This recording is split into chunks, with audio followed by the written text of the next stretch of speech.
How I wish I would have another chance to start off as a colorist and avoid the mistakes I made as a beginner. Hopefully, we learn from them and get better at our craft, but I really wish I had a list of some of the most significant mistakes, since this would have saved me a lot of wasted time. With that in mind, I want to go through some of the mistakes I've made and hope you will avoid them in your workflow. When I started off, I was completely ignoring the type of footage I was working with. All log footage is not created equal, since each camera manufacturer has its own set of image characteristics such as color space and gamma because of the various sensor types and the way the footage is transcoded.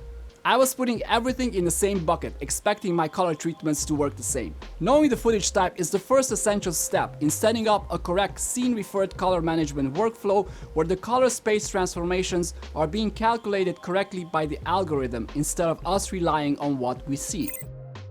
Color management wasn't even in my vocabulary, let alone being aware of the immense advantage it would add to my color grading workflow. I would spend hours on end just to try and match footage from a variety of cameras based on my own judgment. I could have used this time for the creative side of the project instead of being in damage control mode. Setting up a correct color management would spare you from a ton of frustration and guesswork when trying to bring your image to a base grade and continue on with the look development process. This is such an important step in grading that we've created a whole dedicated tutorial which you can watch if you click on the link above. I was obsessing over certain small size adjustments and reaching for secondary grading tools like the log wheels, power windows, and qualifiers. These tools are very effective, but the narrow, surgical context in which I was using them resulted in unnatural looks where the adjustment stood out instead of blending in. Not to mention that trying to copy the grade to other clips never worked right because of the different light situations. I'm not by any means saying that we shouldn't be detailed in our grading. We need to find a balance between broad stroke adjustments that affect the entire scene in an organic way while keeping an eye out for things we could seamlessly fix using the secondary tools I've mentioned. So I've fallen into this trap and downloaded every LUT I've seen on the internet. The thing was that they were advertised as these instant cinematic one-stop looks for your footage, except that when I applied them to mine, it was never pretty. One, because my footage was shot with a whole different light setting, camera and color profile, and second, because I had no idea the LUTs actually have the potential to drastically reduce the tonal range of your image if they're not built and used correctly.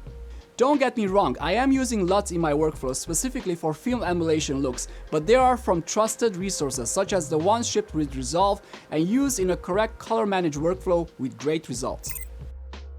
Resolve can use up a lot of your system resources and quickly reduce your playback to a choppy and crawling speed. I wish I would have known about ways to optimize and have my system use proxy media at a lower resolution for a smoother playback. Life would have been much easier.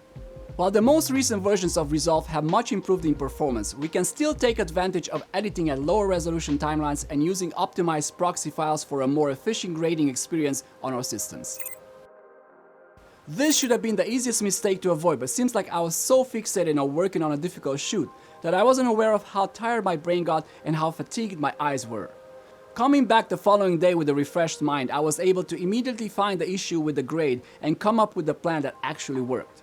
So force yourself to take breaks and you'll be surprised at how easy it will be to spot what needs to be corrected or adjusted. Take a walk or a nap. This will reset your brain and will give you a fresh perspective when you approach the shoot again. We will continue making mistakes in our craft, but what will make us better at it is to learn from them and to avoid them in the future. Having a community where we can share our mistakes is of immensely great benefit for everyone. So with that in mind, I'm curious to hear if you have anything you might want to share. If so, please leave a comment below. We read and respond to each one of them. Hope you enjoyed this video and find it useful for your color grading experience. And if you did, please leave a like and subscribe if you're not yet. With that, I'll see you in the next video.